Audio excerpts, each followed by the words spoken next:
Well, hello, and welcome to Smart Impressions. I'm Rachel, your host, and the topic today, we're talking all about trade shows and why people are making these horrible mistakes about not knowing how to communicate on these stands when they're spending a fortune on marketing. Today, the topic is designing global opportunity. Around the world, this is a make or break opportunity. And I have no other than one of the best keynote speakers, booth trainers, Han Lehoutz. He is the CEO and founder of Sales and Pepper Sales Trainer. So welcome to the show. Thank you very much, Rachel. Thank you. Great to be here. Great to be here. And great. I feel minds alike. So I'm already excited, to be honest. Well, I can't help but just share this passion that you and I have, that we have just so frustrated by the lack of expertise, knowledge, professionalism, and really qualification when it comes to these human engagements at trade show. Wouldn't you agree?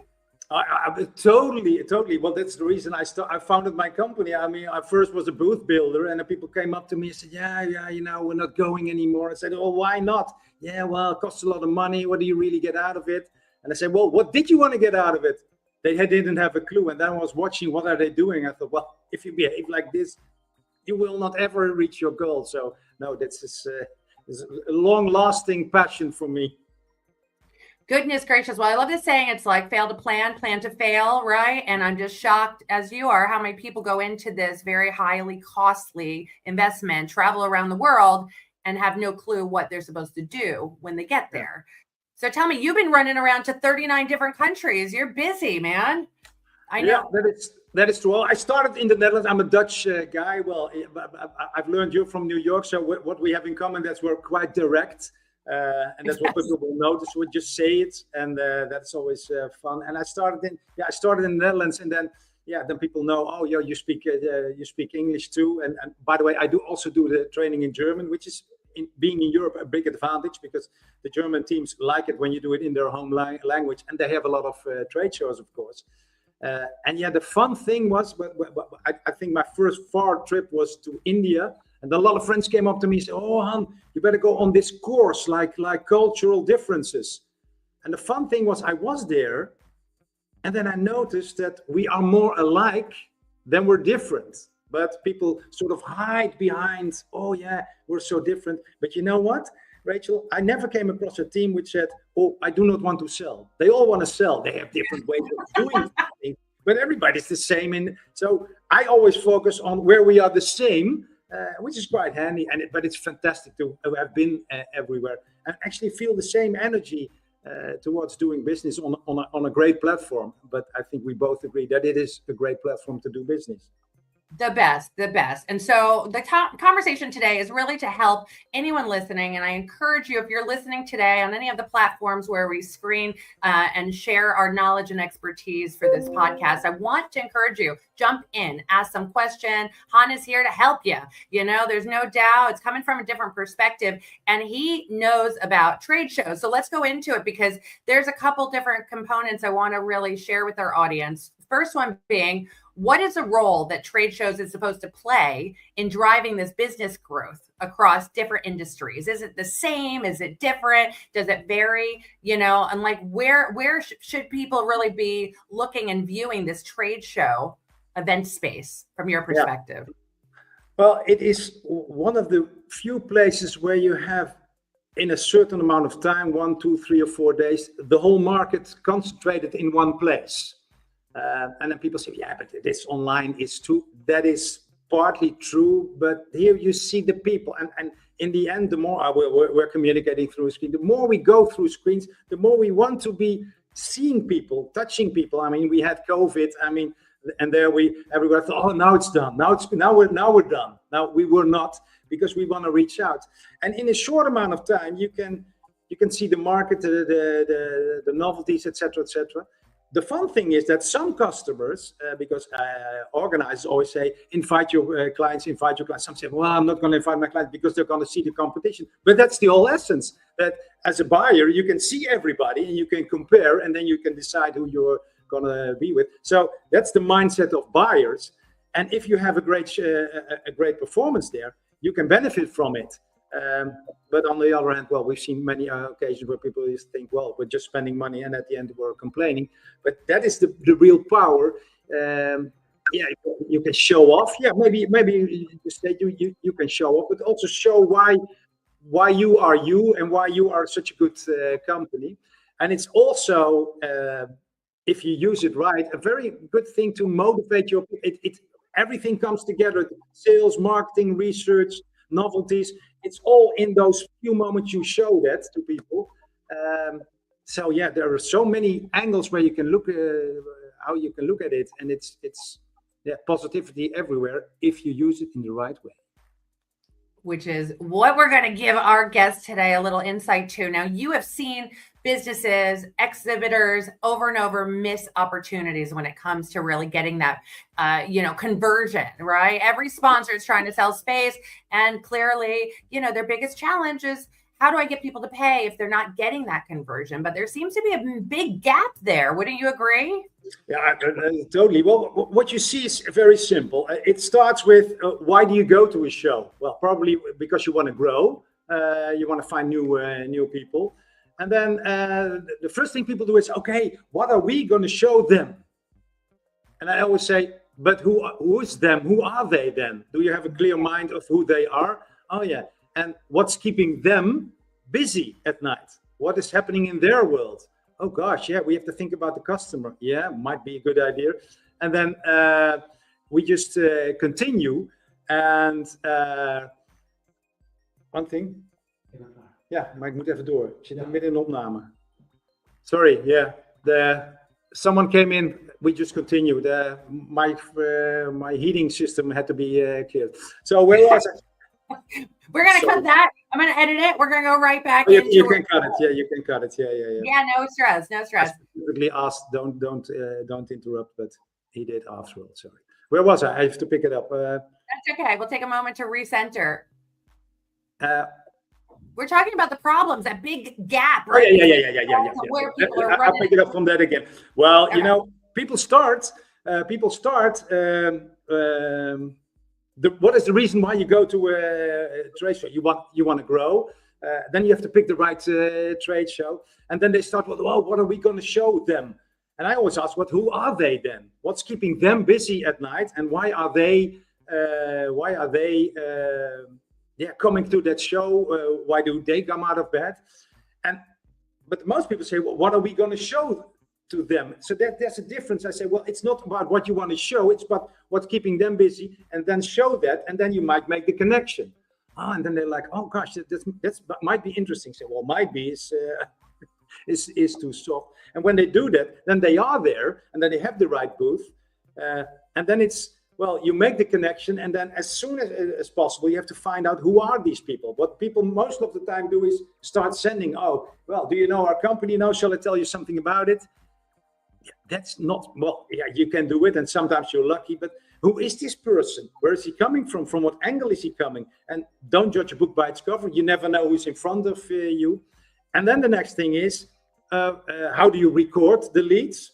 Yeah? And this is very simple. Sometimes people are saying, with hand and with paper and pen. Do you have a sophisticated system? I mean, you have these scanners everywhere. I'm not a big fan of scanners because people get used to it. You have those visitors think, oh yeah, I have to be scanned, so they give their badge, because the percentage of people who do follow-up is not that big. 30% does the follow-up, 70% does nothing. So giving away your information doesn't give you a lot of stress afterwards, like people trying to call you. That's not happening. So I always say be that 30% and make people aware that you will do your follow-up. And that is the key. I always say when people register for a show, the next thing you do is, when and how am I going to do the follow-up? And then they look at me, but gosh, it takes a long time. I say, yes, but that's why you have to plan it then, because your agenda fills up. You go 3 days to a show, and then, we go back to business. Well, back to business is making the show worthwhile, because the show doesn't do the thing. The afterwork does the show.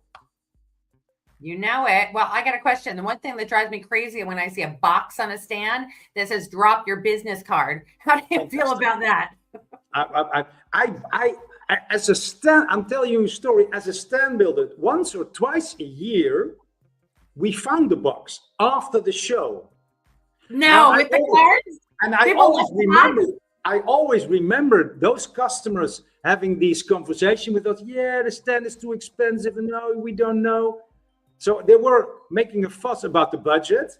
And then I had to be nice, of course, but I was a little pissed off. I said, hey, guys, we found something. Oh, what did you find? The wine, the rest of the wine, we were missing the wine. So the wine was more highly prioritized than I said, no, just the box with little things inside. Yeah, what do you mean? Cookies? I said, well, yeah, it could be sales cookies. The leads. Oh, gosh. Yeah, and then someone else was, of course, Michael had to bring in the leads. I said, well, I don't know who Michael is, but they were still, I will bring them.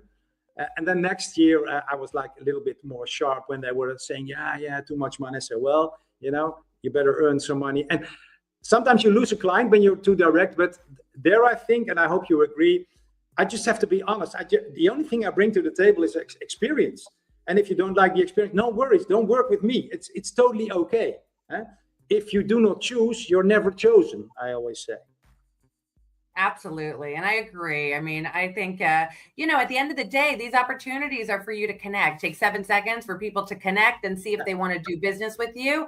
And imagine if you can connect with as many people. And what's the average connection ratio from people at a trade show? I know the biz angels are doing 40 to 60, and that's when they're getting out of the wrong conversations. Majority of people are sitting in the wrong conversations, and they're talking to probably maybe, I don't know, 10 people a day on average. You got any statistics around that? Well, it always depends on the product. I mean, if you have like heavily investing capital goods, I've trained people who sell projects of 40 million. Then it's not a 2-minute conversation. That's a little bit longer. Yeah, of course. But on average, the minimum is on average every 5 to 7 minutes. You get at least one, but it also has to do on traffic and stuff like that. Please let me allow one thing on traffic, and there's one message I want to get across. Every show has its last hours. Every show has like at a certain moment, it's 3 hours until the end. Right. Those are the golden hours.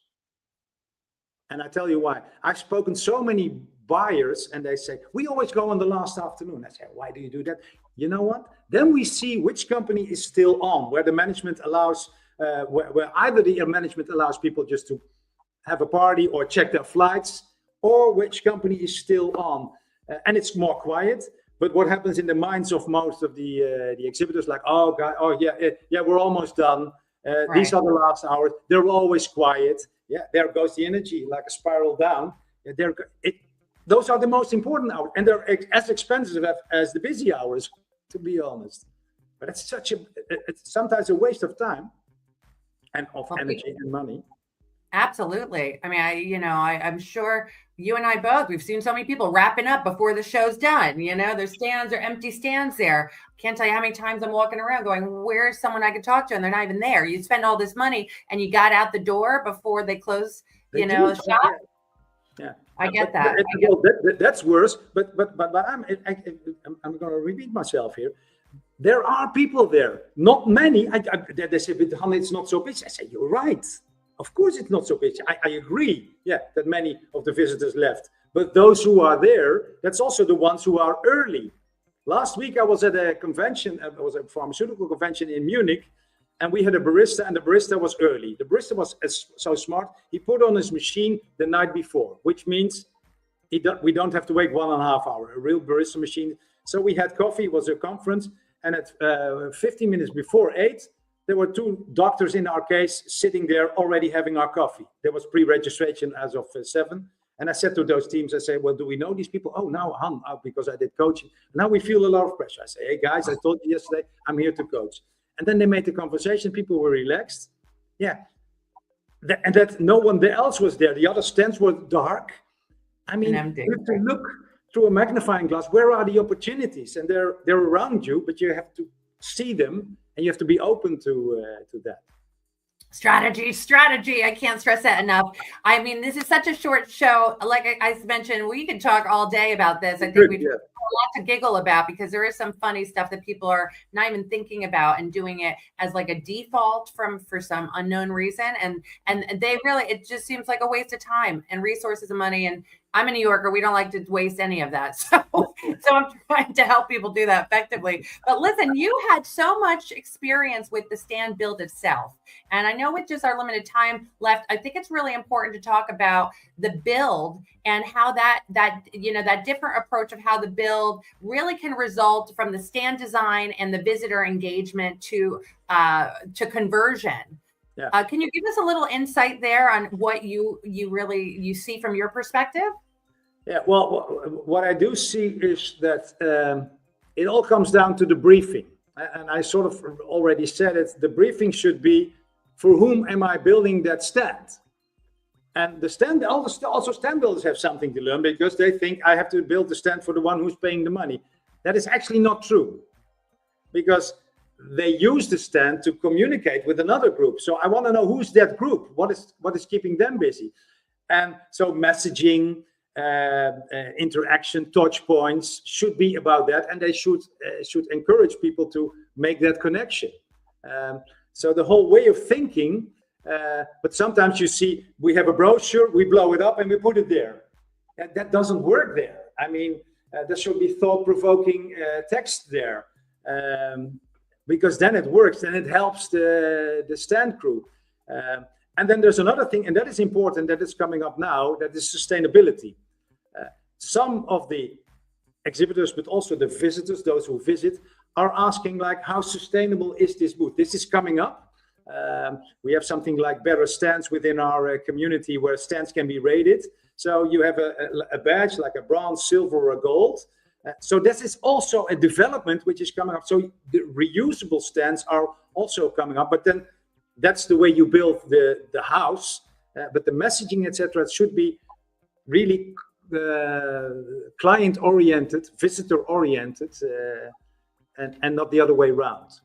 Yeah, I love that. I love that. You could get a great stand builder, but if they don't know the strategy from a marketing sales perspective, and there's a psychological aspect that we need to consider, it would be silly not to, right? But the briefing is so important. I do stand training.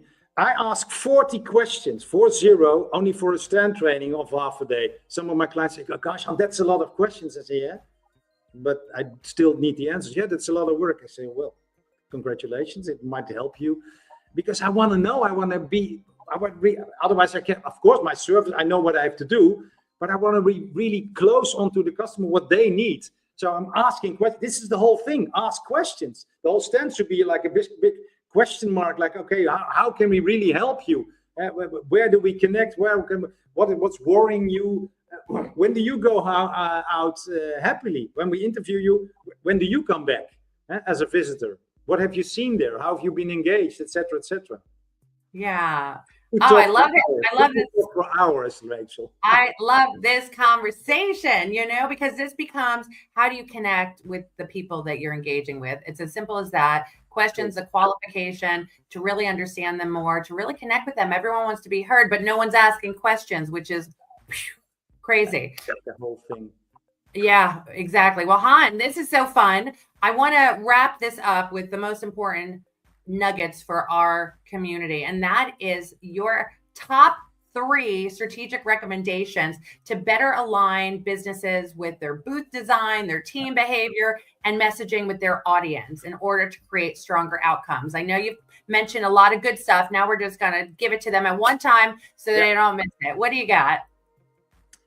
Begin not with the end in mind. There's a famous American author, The 7 Habits of Highly Effective People, Stephen Covey, and he said, begin with the end in mind. Begin with the customer in mind, with the visitor in mind.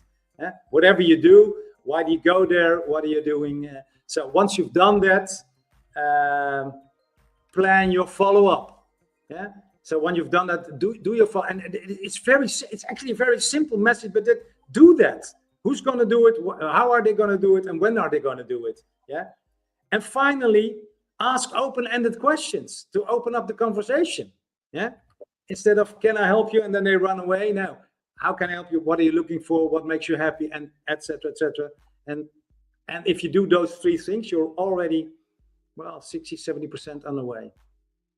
Absolutely incredible. I love it. I love it. Han, well, there we go. If you want to get global opportunity for success in your business, we are here to help you do that. There's no doubt Han is here training people all day, all night, all over the world with Pepper Talk and his book that gives you all the questions you should be asking if you are exhibiting. There's a whole nother world if you are just attending, but if you're exhibiting looking for business, this is a guy who's going to help you do that. I love that you're here with me, and thank you so much for time, for sharing your expertise. Thank you for having me. Dank je wel, as they say in Holland. So, well, it's another great episode with Rachel, all about trade shows and really making the most of it for your business success. We're sponsored by the Biz Angels that are converting ROI, actual leads and conversion for sales meetings. If you're unable to do it or if your team can't do it, reach out. We're headed to the States. And in the meantime, I'm going to see you next week for another great episode of Smart Impressions so that you can make the best impression of your business as you go and drive global domination. So have a great day. Thank you so much for joining. Best business success.